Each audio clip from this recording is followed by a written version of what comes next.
பொள்ளாச்சியில் ஆழியார் அறிவு திருக்கோயிலுக்கு 2 கிலோமீட்டர் முன்னாடி ஒரு தோட்டத்தில் ஒரு வகுப்பு நடத்தணும். இது 2012 அல்லது 13 இருக்கும்னு நினைக்கிறேன்.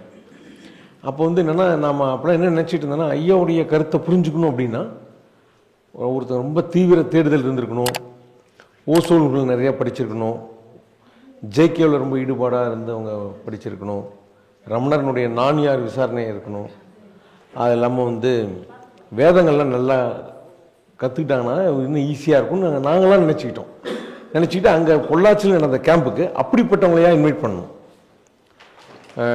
நீ ஆன்மீகத்தில் ஈடுபாடே இல்லாதவங்க யாருமே இன்வைட்டே பண்ணலை. அவங்க ரொம்ப ஆன்மீகத்தில் ஈடுபாடு இருக்கிறவங்க தான் வேணும் அப்படிங்கிற மாதிரி ஜேகே, ஓசோ, ரமணர் அது ஈடுபாடு இருக்கிறவங்க எல்லாத்தையும் இன்வைட் பண்ணி ஒரு ஏற்பாடு பண்ணோம். அது தோட்டம், சுற்றியும் தோட்டம். அந்த ஹால், மீட்டிங் ஹால் எப்படி இருக்குன்னு பார்த்தீங்கன்னா, அதனுடைய அகலமே வெறுமனே 11 அடி தான்.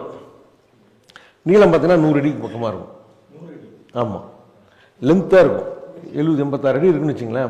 11 அடியில் ஒரு வரிசையிலேயே 4 பேர் தான் உட்காந்து, 4 பேர் 5 பேர் தான் உட்காந்துருப்பாங்க. அந்த ஹாலுக்கு என்ட்ரன்ஸ் பார்த்தீங்கன்னா 3 வாசக்கால் இருக்கும். ஸ்பீக்கர் எங்களால் உள்ளே வைக்க முடியல. ஸ்பீக்கர்லாம் அந்த வாசப்படிக்கு வெளியே வச்சிட்டோம். அது ஸ்பீக்கர் ஆப்ரேட்டர் அந்த ஊருக்காரர், ஒரு 65 வயசு ஒரு பெரியவர், அவர் தான் பார்க்குறாரு. அவர் படிப்பறிவு இல்லாதவர் தான், பட் ஸ்பீக்கர் எல்லாம் ஆப்ரேட் பண்ண தெரியும் அப்படின்ட்டு அவர் வெளியே உட்காந்துருக்காரு. வந்திருக்கிறவங்களாம் யார்? மிகப்பெரிய பண்டிதர்கள் மாதிரி. அவங்க வேதங்கள் படித்தவங்க, ஜேகே, ஓசோ, ரமணர்கள் நல்லா அவங்க நூலெல்லாம் படித்தவங்க.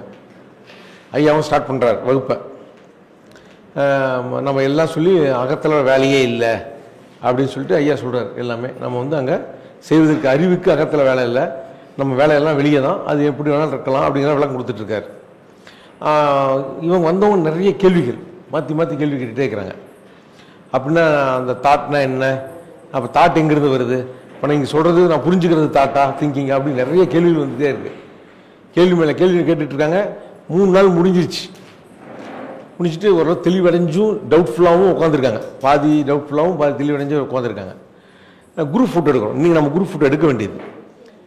ஐயா சொன்னாங்க வெளியே குரூப் ஃபோட்டோ எடுக்கலாமா அப்படின்னாங்க. அது எதுவும் மலைக்கு தெரிஞ்சிச்சாரு, உடனே மழை பிடிச்சிருச்சு.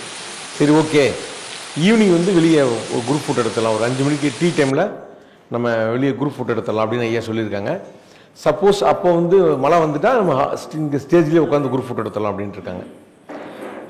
இந்த மாதிரி அங்கே குரூப் ஃபோட்டோ எடுக்கிறோம், ஓப்பன் பிளேஸில் குரூப் ஃபோட்டோ எடுத்துகிட்டு இருக்கிறது நான் அரேஞ்ச் பண்ணிகிட்டு இருக்கோம். இங்கே இல்லைங்க அங்கே இல்லைங்க சொல்லிட்டு இருக்கோம். அப்போ இந்த ஸ்பீக்கர் ஆப்ரேட்டர் என்கிட்ட வர்றாரு. ஐயா இன்னையோட முடியுதுங்களா அப்படின்னாரு. இது சண்டே மார்னிங் எடுக்கிறோம். ஆமாங்க, இன்னையோட முடியுது, நம்ம எல்லாரும் குரூப் ஃபோட்டோ எடுத்துகிட்டு ஒரு சின்ன செஷன் நடக்கும், முடிச்சுட்டு கிளம்புறது தான், அவங்க ஊருக்கு அவங்கவுங்க போக போகிறாங்க அப்படின்னோடனே அவர் ஒரு மாதிரி ஆனார். ஏன் என்ன யோசிக்கிறீங்க அப்படின்னேன். இல்லை, அந்த ஒரு 3 நாள் ரொம்ப நல்லா இருந்துச்சு, மனசு ரொம்ப ஃப்ரீயாக ரொம்ப நல்லா இருந்துச்சு அப்படின்னாரு. அப்படியா, சரிங்க, இன்னொன்று முடியுதுங்க, அடுத்த கேம்பு நடக்கும், அப்புறம் நான் இன்ஃபார்ம் பண்ணுறேன் அப்படின்னேன். அப்படிங்களா, சரிங்கண்ணார். சரின்ட்டு அப்புறம் எனக்கு ஒரு சந்தேகங்கண்ணார். என்னங்க சந்தேகம் அப்படின்னேன். இல்லை, வந்தவங்கள ஐயா நிறைய கேள்வி கேட்குறாங்களே, அது ஏன் அப்படின்னாரு. அப்படியே பார்த்தேன். ஏன் உங்களுக்கு புரியலையா என்ன அப்படின்னாரு. உங்களுக்கு புரிஞ்சிச்சா அப்படின்னேன். புரிஞ்சிச்சே அப்படின்னாரு. வந்தாப்பிலிருந்து ஐயா அது ஒன்று தானே சொல்கிறாரு, உள்ள வேலையே இல்லைங்கிறாரு, மனசு எப்படி வேணாலும் இருக்கலாம், அது ஒன்றும் பண்ணாதீங்கிறாரு. எனக்கு வந்த அன்னைக்கே எனக்கு புரிஞ்சிச்சு, மைண்ட் அதுக்கப்புறம் ரொம்ப லேஸ் ஆகிடுச்சு. நான் எத்தனையோ போராட்டம் எனக்குள்ளார இருக்குது, எல்லாமே ஃப்ரீ ஆகிட்டேன். பட் இவங்களாம் இவ்வளோ கேள்வி கேட்குறாங்களே நான் பார்த்தேன். அப்போ தான் எனக்கு ஒரு ஆச்சரியம். இவர் எந்த புக்கும் படிக்காதவர், ஒரு படிப்பறிவு இல்லாத இவருக்கு புரிஞ்சிருக்கு, பட் இவங்களுக்கு யாரும் புரியலன்னு சொல்கிறாங்களேன்னு சொல்லிட்டு ஐயாட்ட போய் நான் சொன்னேன். இது மாதிரி ஸ்பீக்கர் ஆப்ரேட் பண்ணுறவருக்கு புரிஞ்சிச்சாங்க. யானை அப்படியா, அவர் கூப்பிடுங்க அப்படின்னாரு. கூப்பிட்டுட்டு என்ன பண்ணுறீங்க, விவசாயம் பண்ணுறேங்கன்னாரு. அவர் இதை புக்கு வேணுமா படிக்கிறீங்களான்னாரு. இல்லை, புக்கெலாம் படிக்க தெரியாதுங்க அப்படின்னாரு. சிடி இருந்தால் கொடுங்க, நான் என் ஃப்ரெண்டுங்களுக்கெல்லாம் போட்டு காட்டுறேன், எனக்கு நான் புரிஞ்சுக்கிட்டேன், ஆனால் நான் புரிஞ்சுக்கிட்டது எனக்கு சொல்ல தெரியாது, எனக்கு மைண்டு டோட்டலாக ஒன்றும் வேலை இல்லைன்னு புரிஞ்சுக்கிட்டேன் அப்படின்னாரு. அப்போ தான் தெரிஞ்சு இதுக்கு ரொம்ப படிச்சிருக்கணுங்கிற அவசியம் இல்லை, ஜேகே ஓசோலாம் ரொம்ப படிச்சிருக்கணும் அவசியம் இல்லை, திறந்த மனதோடு அணுகுனா மட்டுமே போதும், யாராலையுமே அது புரிந்து கொள்ள வேண்டிய விஷயமாக தான் ஐயா மாற்றிருக்கிறாருங்கிறது அப்போ தான் புரிஞ்சு. ஓகே, அதுக்கப்புறம் நாங்கள் என்ன கோயம்புத்தூரில் இன்னொரு கேம்ப் நடத்துகிறோம். கோயம்புத்தூர் ராமகிருஷ்ண மடத்தில் ஒரு கேம்ப் நடத்துகிறோம். அது இதே மாதிரி 3 நாள் எல்லாம் வந்திருந்தாங்க. அது புது புது ஆளுங்க கோயம்புத்தூர் ஆளுங்கெல்லாம் கூப்பிட்டுருந்தோம். அதில் வந்து ஓசோ ஃபாலோவர் ஒருத்தர் அவர் வந்திருக்காரு. வந்தவர் ஐயாவுடைய டாக்லாம் கேட்டு முதல் நாள் வந்து சொல்கிறார், ஒன்றும் பண்ண தேவையில்லையா, அப்போலாம் நம்மளாம் எவ்வளோ நம்ம வந்து தியானம் பண்ணிகிட்டு இருக்கிறோம், அதில் எஃபெக்டே இல்லைங்கிறாங்க, இது ஒரு பொய், இந்த மாதிரி பேசிகிட்டு இருக்காங்க. பட் வந்து ஒன்றும் பண்ண தேவையில்லைங்கிறாங்க. இதுக்கெல்லாம் எவ்வளோ பயிற்சி பண்ணணும், இது சாதாரணமான விஷயமா, பல நாட்கள் பயிற்சி பண்ணி தீவிரமான பயிற்சி பண்ணால் மட்டும்தான் அது கிடைக்கும். ஓசோவுக்கு அப்படி தான் கிடைச்சிச்சு அப்படின்னு சொல்லி பேசிகிட்டு இருந்தார். சரி நம்மளை தான் இது பண்ணுறாருன்னு நினச்சி நான் அவர்கிட்ட எதுவுமே பேசலை. சரி ஓகேங்க பரவாயில்ல, நீங்கள் இந்த 3 நாள் முடிச்சுட்டு சொல்லுங்கள் அப்படின்னு சொல்லியிருந்தோம். 3 நாளுக்கு அப்புறம் அவர் நண்பர்களோடு வந்திருந்தார் 4-5 பேர். அவர் வந்து அவருடைய ஃபேஸே மாறி போச்சு. அவர் வந்து இல்லை எனக்கு வந்து ஒரு மாற்றம் வந்து தெரியுது, முதல் நாளில் புரியல, வந்து இங்கே தங்கி 2 நாள் 3 நாள் நீங்கள் எல்லாரும் பேசணுன்னே நீங்கள் என்ன சொல்ல வரீங்க புரிஞ்சு அது உண்மை தான், கரெக்டு தான் அப்படின்னு சொல்லி சொன்னார். அப்படி ஃபீட்பேக் சொல்ல நம்ம எல்லாரும் நீங்களும் ஃபீட்பேக் நான் வந்து நாளைக்கு சொல்ல போகிறீங்க, அது மாதிரி அவர் ஃபீட்பேக் சொல்லுங்கன்னு சொன்னோடனே அவர் என்ன சொன்னார்னா, நான் எத்தனையோ ஆன்மீக அமைப்புக்கு வந்து இந்த மாதிரி வகுப்புக்கெல்லாம் போயிருக்கேன், நிறைய விஷயங்கள் சொல்லி தருவாங்க, எல்லாத்தையும் கற்றுக்கிட்டு அடுத்த நாள் காலையிலேருந்து செய்ய ஆரம்பிப்போம். அவங்க சொல்லுவாங்க காலையில் 4 மணிக்கு எழுந்திரிச்சு தியானம் பண்ண சொல்லுவாங்க, சில மூச்சு பேச்சு சொல்லுவாங்க, மதியம் ஈவினிங்னு ஒவ்வொன்று ஸ்டெப் பை ஸ்டெப்பாக சொல்லியிருப்பாங்க. நான் போய் ஒரு வாரம் பார்த்தீங்கன்னா ரொம்ப சின்சியராக பண்ணுவோம், இதுதான் எங்கள் லைஃபுங்கிற மாதிரி அவ்வளோ சின்சியராக பண்ணுவோம். அடுத்த வாரத்தில் பார்த்தீங்கன்னா இதோ ஒரு நாள் மிஸ் ஆகும். திடீர்னு ஏதோ காலையில் ஒரு மேரேஜ் ஃபங்க்ஷன் இருக்கும், மிஸ் ஆன உடனே அன்றைக்கி ஒரு கில்ட்டாக இருக்கும், இன்றைக்கி செய்யாம விட்டுட்டோமே, போன வாரம் ஒரு நாள் கூட விடாமல் செஞ்சோமே, இப்போ வந்து மிஸ் ஆகிடுச்சுன்னு சொல்லிட்டு ஒரு கில்ட் ஆகும். அதுக்கடுத்த வாரம் பார்த்தீங்கன்னா 2-3 நாள் மிஸ் ஆகும், அப்புறம் சரி பார்த்துக்கலாம் அடுத்த வாரம் விடுவோம். அதுக்கடுத்த வாரம் பார்த்தீங்கன்னா 2-3 ஒரு நாள் தான் செஞ்சுருப்போம், மீதி 5 நாள் செய்ய மாட்டோம். அப்புறம் பார்த்தீங்கன்னா டோட்டலாக வந்து பழசு இந்த வகுப்புக்கு அட்டன் பண்ணுறதுக்கு முன்னாடி எப்படி இருந்தோமோ அப்படி வந்துடுவோம், மறுபடியும் ஒரு அட்டன் பண்ணுங்கிற மனநிலைக்கு வருவோம், ஒரு கில்ட் ஆகும். இப்படியே தான் எல்லா முகாமும் நாங்கள் அட்டன் பண்ணிகிட்டு இருக்கிறோம்.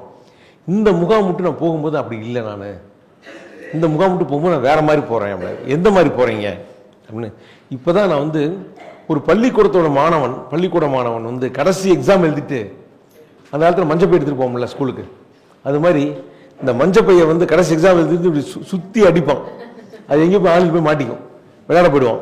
அது மாதிரி இன்னைக்கு எனக்கு எந்த ஹோம்ஒர்க்கும் கொடுக்கல, எல்லா ஹோம்ஒர்க்கும் எந்த ஹோம்ஒர்க்கும் கிடையாது. நான் வந்து இப்போ போகிறது எப்படி போகிறேன்னா, பள்ளிக்கூடத்து மாணவனுடைய கடைசி எக்ஸாம் எழுதிட்டு போவானே எப்படி போவானோ அது மாதிரி நான் போகிறேன், நான் அவ்வளோ ஃப்ரீயாக இருக்கிறேன் அப்படின்னு சொன்னோம். அந்த சொன்னார் அந்த இவர். அது வந்து மிக சரியான ஒரு ஃபீட்பேக்காக இருந்துச்சு. எங்கள் எதிர்பார்ப்பு கூட எப்படின்னா, நாளைக்கு நீங்கள் போகும்போது இதுவரை மஞ்சப்பை இருக்குதோ இல்லையோ, இதுவரை மனசுக்காக, மனசை அமைதிப்படுத்துறதுக்காக, மனசை சரி பண்ணுறதுக்காக நீங்கள் என்ன பயிற்சி பண்ணியிருந்தாலும் சரி எல்லாத்தையும் என்ன பண்ணணும், வீசி எறிஞ்சிட்டு வாழ்கிறதுக்கு ஜாலியாக நல்லா முழுமையாக அந்த வாழ்க்கையை என்ஜாய் பண்ணி வாழ்கிறதுக்கு எப்படி போகணுமோ அந்த மாதிரி போகணும். ஏன்னா அங்கே நமக்கு ஒரு வேலையுமே கிடையாது, அது ஒரு பிம்பம் வந்து போகக்கூடியது தான், அது எல்லாமே தோன்றி மறையக்கூடியது தானே தவிர அங்கே பர்மனெண்ட்டாக எதுவுமே கிடையாது. அந்த உணர்வோடு நீங்கள் நாளைக்கு போகணும் அப்படிங்கிறது தான் நம்முடைய வேண்டுகோள். ஸ்ரீ பகவத்தையா அவர்களின் 3 நாள் சிறப்பு உயர்நிலை தியான முகாம் பிப்ரவரி மாதம் நடைபெறுகிறது. நாள் 7/2/2025 வெள்ளிக்கிழமை காலை 6 மணி முதல் 9/2/2025 ஞாயிற்றுக்கிழமை மதியம் 1 மணி வரை நடைபெறுகிறது. ஞானத்தில் உயர்நிலை அடைய தியானம் தேவையில்லை, ஆனால் பொருளாதாரம் சார்ந்த புறம் சார்ந்த வாழ்க்கையில் மிக உயர்ந்த நிலை அடைய தியானம் தேவை. அதிலும் உடலை வருத்தி கொள்ளாமல் உடலுக்கு சுதந்திரம் கொடுத்து செய்யக்கூடிய தியானம் மிகச் சிறப்பு. அத்தகைய சிறப்பு வாய்ந்த 7 வகையான தியானங்கள் ஸ்ரீ பகவத்தையாவால் நேரடியாக கற்றுக் கொடுக்கப்படுகிறது. அன்றாட வாழ்க்கையில் நாம் அனைவரும் எதிர்கொள்ளும் அனைத்து வகையான பிரச்சனைகளையும் மோன நிலையில் எதிர்கொள்ளும் வகையில் இந்த தியானங்கள் வடிவமைக்கப்பட்டுள்ளன. இந்த வகுப்பில் கலந்து கொள்ள முன்பதிவு அவசியம். ஆன்லைனில் பதிவு செய்ய www.sribhagavat.com பதிவு செய்து கொள்ளுங்கள். ஆன்லைனில் பதிவு செய்ய தெரியாதவர்கள் தொலைபேசி எண்ணில் பதிவு செய்து கொள்ளுங்கள். 9992219065 முன்பதிவு செய்து உங்கள் வருகையை உறுதி செய்து கொள்ளுங்கள்.